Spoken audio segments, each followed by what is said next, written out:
Exercise 3.6 question first है आपका, निम्नलिखित व्यंजकों के लघुत्तम समापवर्तक ज्ञात कीजिए। और पहले क्वेश्चन का पहला पार्ट है 24 एक्स स्क्वायर वाई जेड और दूसरी संख्या दे रखी है आपको 27 x to the power 4 Y square Z square. 27 x to the power 4 Y square Z square. ठीक है, इन दोनों संख्याओं का आपको क्या कहते हैं, एलसीएम। सबसे पहले 24 के अभाज्य गुणनखंड और 27 के अभाज्य गुणनखंड। 24 का अगर अभाज्य गुणनखंड करेंगे 2 से हो जाएगा विभाजित, फिर 2 से 6 बार, फिर 2 से 3 और 3 से 3 से होगा, मीन्स 2 गुणा 2 गुणा 2 गुणा 3।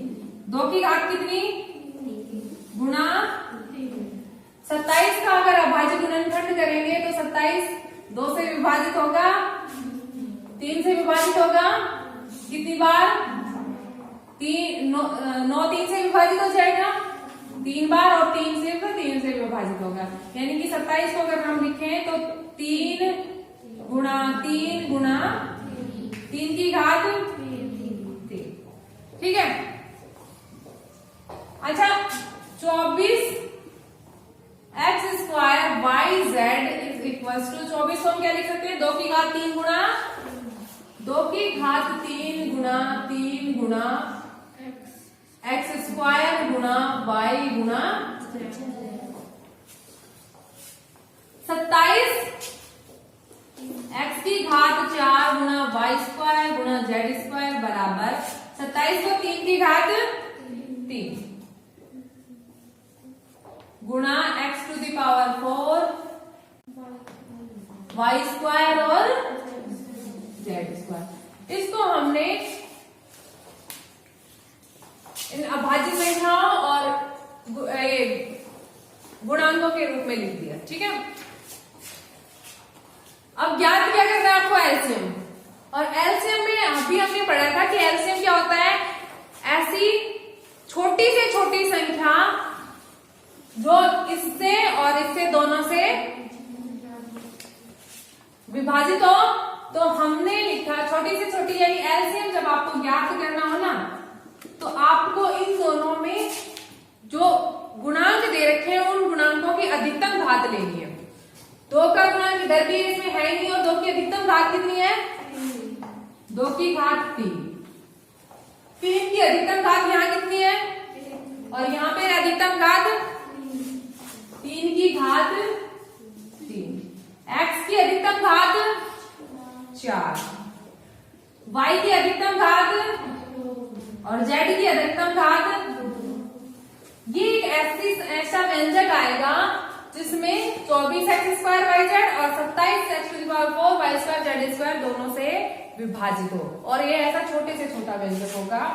2 की घात 3 का मतलब 2 गुणा 2 गुणा 3 की घात 3 का मतलब 3 गुणा 3 गुणा 3 y x to the power 4 Y square Z square. अब आपको गुणा करनी है 2 गुणा 2 गुणा 2 गुणा 3 गुणा 3 गुणा 3 गुणा x to the power 4 Y square और Z square. 24 X square Y Z और 27 x to the power 4 Y square Z square का एलसीएम निकाला। सबसे पहले 24 और 27 के अभाज्य गुणनखंड करें, और इन अभाज्य संख्याओं के घातों के रूप में हमने 24 और 27 को लिख लिया। ठीक है, यहाँ 24 एक्स स्क्वायर वाई जेड को 24 को हमने लिख लिया 2 की घात 3 गुणा 3, बाकी आगे x square Y z x square गुणा वाई गुणा z. 27 x to the power 4 Y square Z square को 27 को लिख लिया हमने 3 की घात 3 X to the power 4 Y square और Z square. LCM find out करना था, तो हमने क्या किया, पहले तो गुणांकों को देखते हैं कि गुणांकों में अभाज्य संख्याओं की अधिकतम घात कितना है। 2 ही अभाज्य संख्याओं के गुणनफल के रूप में लिख रखा है, एक तो 2 है, दूसरी 3 है। 2 की अधिकतम घात कितनी और 3 की अधिकतम घात और x की अधिकतम। जब अब हम वेरिएबल्स को लेंगे, x की अधिकतम घात 4, y की अधिकतम घात 2 और z की अधिकतम घात तो इनको आपस में गुणा किया तो लास्ट में हमारे पास आंसर है 216 x to the power 4 y square और z स्क्वायर। ये आ गया इन दोनों संख्याओं का एलसीएम, यानी कि इस व्यंजक को विभाजित करेंगे इससे और इससे, तो ये सबसे छोटा व्यंजक होगा जो इन दोनों से विभाजित होगा। इसके बाद बड़े व्यंजक तो काफी आ जाएंगे। सबसे छोटा व्यंजक क्या होगा? 216 x to the power 4 y square और z स्क्वायर, जो इन दोनों से विभाजित हो जाएगा।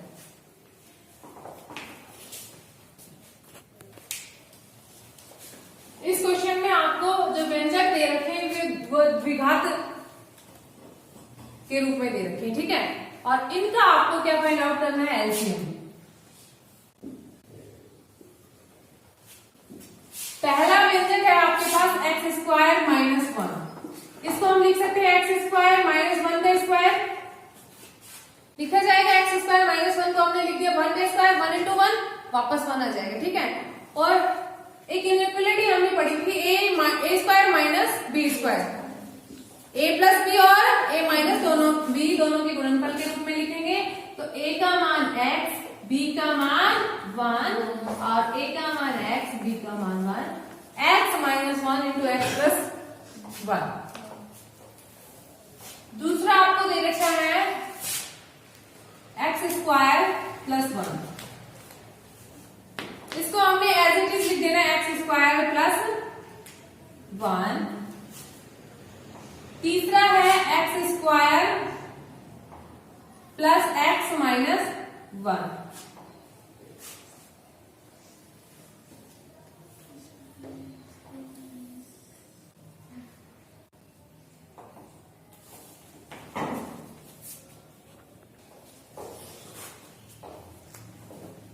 इसको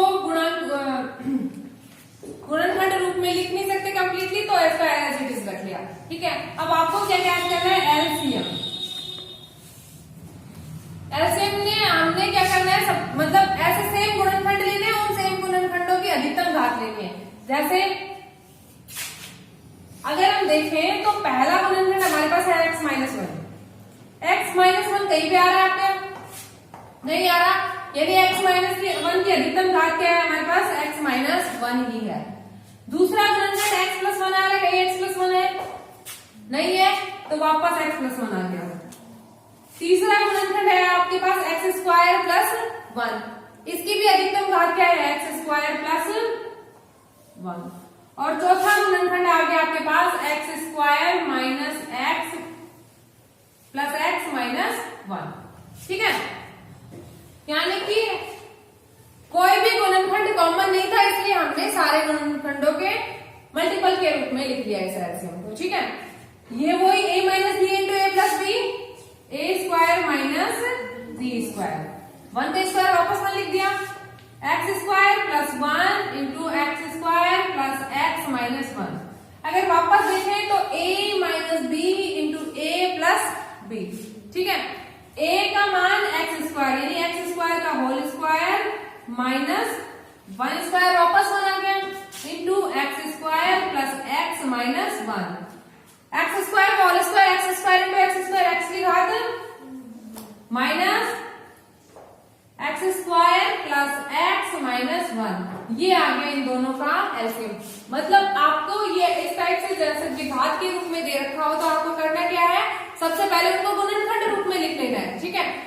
इस क्वेश्चन में कोई भी गुणनखंड कॉमन नहीं था, इसलिए हमने सारे गुणनखंडों के गुणनफल के रूप में एलसीएम लिख दिया। अगर कॉमन आता तो हम उसकी मैक्सिमम पावर देखते, ठीक है।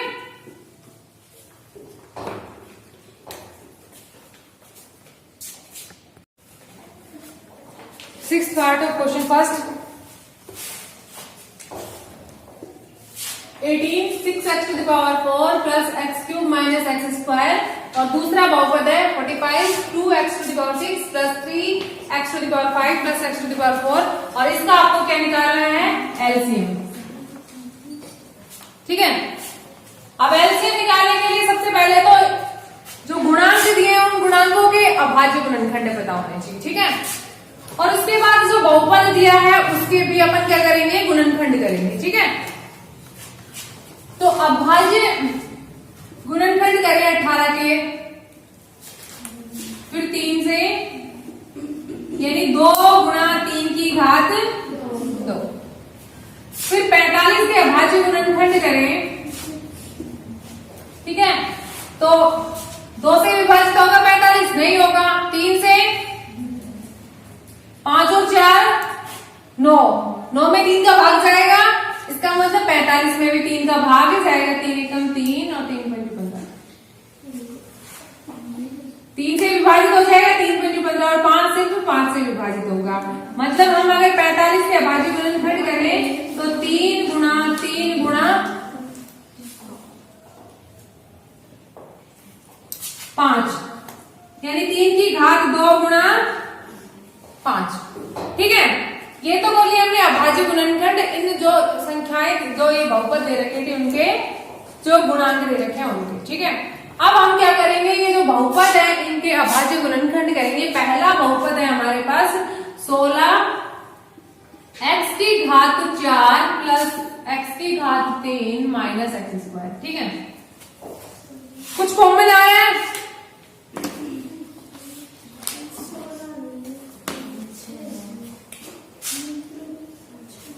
ठीक है। 6x की घात 4 plus x cube minus x square common. x की मिनिमम घात जो होती है वो दोनों में इसमें से कॉमन आ जाएगी, यानी x की मिनिमम घात कितनी है, एक्स स्क्वायर, ठीक है। गुणांक सिर्फ एक के साथ है, 6x की घात 4 के साथ है, तो गुणांक औरों के साथ है नहीं, तो वो कॉमन भी नहीं आएगा, ठीक है। x की घात 2 को हमने कॉमन लिया, 6 ऐसे कैसे बच गया, 4 में से 2 घात चली गई तो कितना बचा, यहाँ 3 में से 2 घात गई तो, और यहाँ पे ये पूरा ही पद चला गया, -1 बच गया, ठीक है। अब ये एक द्विघात समीकरण आ गया, और द्विघात समीकरण की गुणनखंड हमने पहले से सीख लिए थे कि x को ऐसे 2 भागों में विभाजित करना है कि गुणा करें तो 6x स्क्वायर और -1 के गुणनफल के बराबर आए, और जोड़े तो वापस कितना आ जाए, x आ जाए आपके पास। तो हमने किया इसका गुणनखंड 3x माइनस 2x, 3x में से 2x गया, वापस प्लस का 1x आ गया, और 3 और 2 को मल्टीप्लाई करेंगे, plus minus minus negative number आएगा, -6x स्क्वायर आ जाएगा। तो हमने 6x square plus 3x minus 2x minus 1 and x square into, इन दोनों में से क्या कॉमन आ रहा है, 3x कॉमन आ रहा है, 3x कॉमन ले लिया, यहां से 3x कॉमन लिया तो कितना बच गया, 2, और एक x बच गया, इधर से 3x पूरा ही कॉमन आ गया, 1, यहां इन दोनों में से कुछ कॉमन नहीं है, -1 कॉमन ले लेंगे, -1 इंटू 2x प्लस दोनों गुणांकों में से क्या कॉमन आया, 2x plus 1, x square into 2x plus 1 and 3x minus 1, यानी कि ये 6x to the power 4 plus x cube minus x square था, उसको हमने इस तरह से लिख दिया, ठीक है। अगला हमारे पास क्या है, 2x to the power 6 plus 3x to the power 5 plus x to the power 4। इसको अगर हम लिखें तो सबसे पहले कॉमन क्या आ रहा है इसमें, x की मिनिमम पावर कितनी, 4, तो ये x की मिनिमम पावर हमने कॉमन ले ली। कॉमन लेने के बाद आपके पास क्या बच गया, यहाँ पे 2 बचेगा, और x की घात यहां पर 3x और यहां पर +1 हो गया। ये एक द्विघात समीकरण आ गया। इस द्विघात समीकरण का वापस आपको क्या करना है, गुणनखंड करने हैं। मीन्स x की घात 4 इंटू 3x को 2 भागों में तोड़ना है कि गुणा करें तो 2x स्क्वायर आ जाए, और जोड़े तो वापस 3x आ जाए, 2x square plus 2x plus x 3x हो गया, और 2x को x से मल्टीप्लाई करेंगे तो वापस कितना जाएगा, 2x स्क्वायर आ जाएगा, प्लस 1 x की घात 4 इंटू, इन दोनों में से क्या कॉमन, 2x हमने कॉमन ले लिया, कितना बच गया, x, और दूसरे में प्लस 1, इन दोनों से कुछ कॉमन नहीं है तो हम 1 कॉमन लेंगे, एंड x प्लस 1, दोनों में से क्या कॉमन, x प्लस 1, तो x की घात 4 into x plus 1 into x plus 1 common लेंगे, तो यहाँ बचा 2x, और अगले में क्या बचा, 1 कॉमन बच गया, ठीक है, 1 इंटू एक्स प्लस 1, ओके। अब हम आते हैं 18 6x to the power 4 plus x cube minus x square. एक बार के लिए हटा देते हैं क्योंकि हमें सिर्फ अभाज्य गुणनखंड रफली करके देखे हैं। 18 6x की घात 4 plus x cube minus x square को हमने 18 के अभाज्य गुणनखंड 2 गुणा 3 की घात 2, 2 गुणा 3 की घात, और इसके हमने अभाज्य गुणनखंड किए थे, क्या आया था, x square into 2x plus 1 into 2x 3x minus 1, यानी x square into 2x plus 1 और 3x माइनस 1। ठीक है, दूसरा है हमारे पास 45 2x की घात 6 3x की घात 5 प्लस x की घात 4। 45 के अभाज्य गुणनखंड 3 की घात 2 गुना 5, 3 की घात 2 गुना 5, आगे x की घात 4 x प्लस 1 2x प्लस 1। ये हमने इसको मतलब जो आपके पास बीजीय व्यंजक है उसको तो आपने किसके रूप में लिख दिया, गुणनखंडों के रूप में लिख दिया, और जो संख्याएं दे रखी थी उनको भी हमने अभाज्य गुणनखंडों के रूप में लिख दिया। ठीक है, इस प्रोसेस के बाद आपको क्या करना है, एलसीएम। एलसीएम लेना है तो आप सबसे पहले क्या करोगे, एक्स की अधिकतम घात लेनी है और गुणांक है उनकी भी अधिकतम घात। 2 की अधिकतम घात कितनी, एक ही जगह और वो भी कितनी है, 3 की अधिकतम घात कितनी, 5 की अधिकतम घात 1। एक्स की अधिकतम घात यहाँ 2 है और यहाँ पे 4 है, अधिकतम घात कितनी, x प्लस 1 की अधिकतम घात, सिर्फ x प्लस 1 एक ही जगह तो x प्लस 1 आ गया। अगला क्या है, 2x प्लस 1, इधर भी 2x प्लस 1 है, दोनों में ये घात 1 है तो एक ही आएगी 2x प्लस 1, और अगला पद एक बच गया 3x माइनस 1, यानी कि कोई भी टर्म छूटनी नहीं चाहिए, और जो भी टर्म है दोनों में अगर कॉमन है तो उसकी मैक्सिमम पावर लेंगे। ठीक है, ये हमने लिख लिया इसका LCM 90 x to the power 4 into x plus 1 into 2x plus 1 into 3x minus 1, ये आ गया इसका एलसीएम। ठीक है, कैसे करेंगे, दो बीजीय व्यंजक दे रखे हैं, पहले तो उनके गुणांकों के अभाज्य गुणनखंड करेंगे, फिर जो बीजीय व्यंजक दे रखे हैं उनमें अगर द्विघात समीकरण बन सकती है या फिर 3 घात की हो 4 घात की हो तो हम उसके क्या करेंगे, गुणनखंड कर लेते हैं। गुणनखंड करने के बाद हमें कॉमन लेने में आसानी हो जाएगी, x की घातें लेने में आसानी हो जाएगी, यानी कि अब इसमें से एक का गुणनखंड ये हुआ, दूसरे का ये वाला हुआ। ठीक है, अब हम देखते हैं एक्स स्क्वायर के दोनों में मैक्सिमम पावर 4, तो x की घात हमने 4 ले ली। ठीक है, फिर x प्लस 1 वाला टर्म एक ही जगह थे तो इसको ले लिया, तो 2x प्लस 1 इधर भी है और घात दोनों जगह एक है, अगर दोनों जगह अलग अलग घात होती तो हम मैक्सिमम लेते। ठीक है, तो 2x प्लस 1 ले लिया, दूसरा 3x माइनस 1 है तो 3x माइनस 1 ले।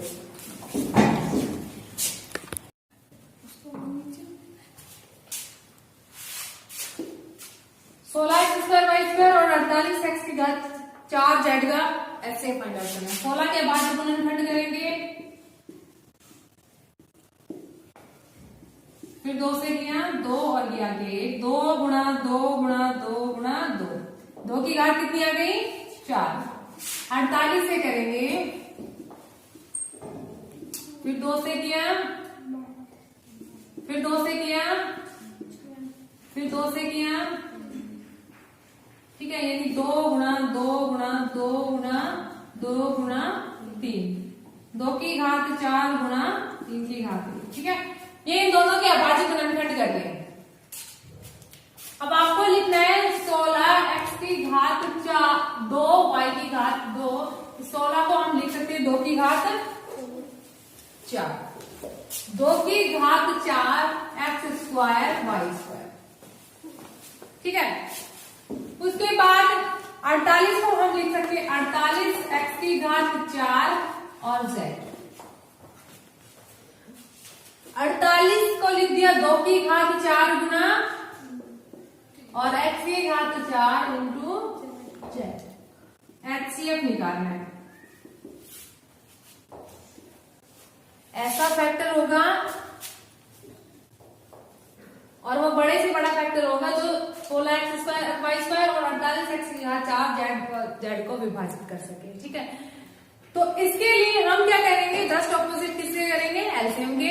वहां हम मैक्सिमम पावर देखते थे, यहाँ हम मिनिमम पावर देखेंगे। तो 2 की मिनिमम पावर यहाँ पे भी 4 है और यहाँ भी 4 है।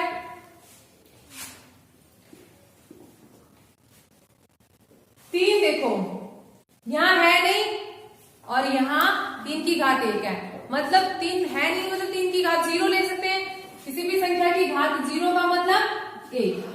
ठीक है, मतलब हम लेंगे नहीं 3 को। अगर वहां होता तो हम मिनिमम पावर देख लेते। ठीक है, दोनों में होना चाहिए और दोनों में होगा तो मिनिमम पावर लेंगे। अगर एक में है और एक में नहीं है तो उसको हम छोड़ देंगे। ठीक है, सो 3 को हमने छोड़ दिया। अब x की घात इधर भी, x का पद इधर भी है और इधर भी है। ठीक है, यहाँ x की घात कितनी है और यहाँ पे, तो x की घात मिनिमम कितनी, y का पद यहाँ है, यहाँ नहीं है तो y का पद भी नहीं ले रहे। z सिर्फ यहाँ है, इसमें नहीं है तो वो भी नहीं ले रहे।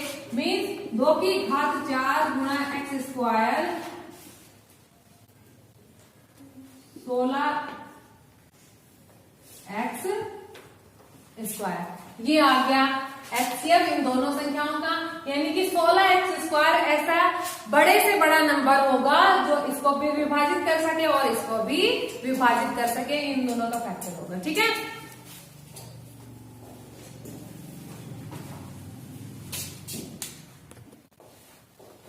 इन बहुपदों का एचसीएफ निकालना है। सबसे पहले गुणनखंड करेंगे। ठीक है, पहला बहुपद है x square minus 7x plus 12। Minus 7 को 2 भागों में लिखना है कि गुणा करें तो 12x स्क्वायर के बराबर आ जाए।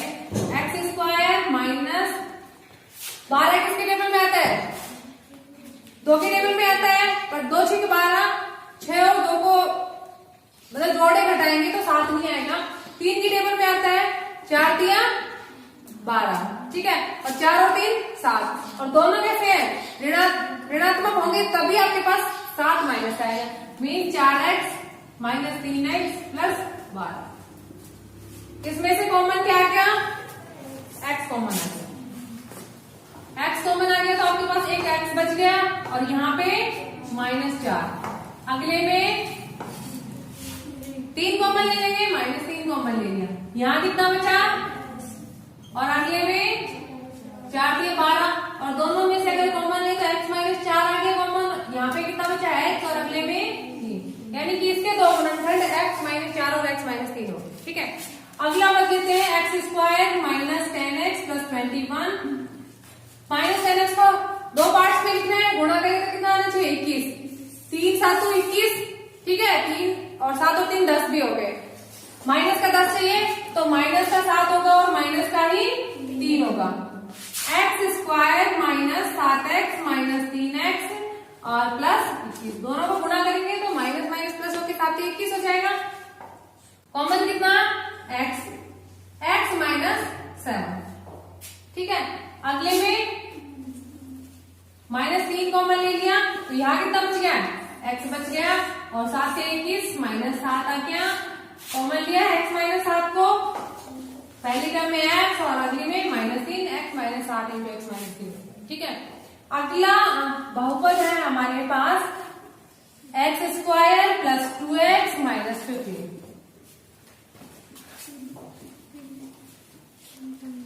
तो के बारे में तो 15 आएगा नहीं, 3 के में 3 Panju 15, x square plus 5x minus 3x।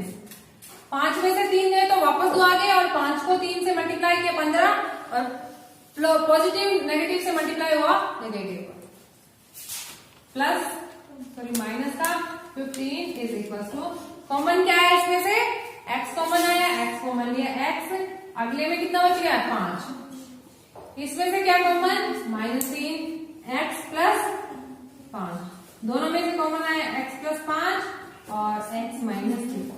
ठीक है, पहले दूसरे और तीसरे बहुपद को हमने गुणनखंडों के रूप में लिख दिया। ठीक है, अब एचसीएफ निकालना है। एचसीएफ क्या होता है, कॉमन फैक्टर होता है। अच्छा,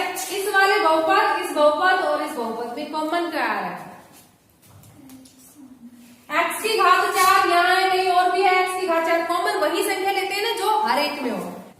अगला है x माइनस 7। x माइनस 7 और कहीं है? नहीं है, कॉमन नहीं आएगा। x प्लस 5 कहीं कॉमन है? नहीं है किसी में भी, तो x प्लस 5 भी कॉमन नहीं आएगा। सिर्फ आपके पास है x माइनस 3, यानी x माइनस 3 इसका एचसीएफ आया। इसका मतलब ये है कि x माइनस 3 से ये भी संख्या विभाजित हो जाएगी, ये भी विभाजित हो जाएगी और ये भी विभाजित हो जाएगी। इसके अलावा कोई कॉमन नहीं है, तो इसका एचसीएफ भी कितना आ गया? x माइनस 3 आ गया।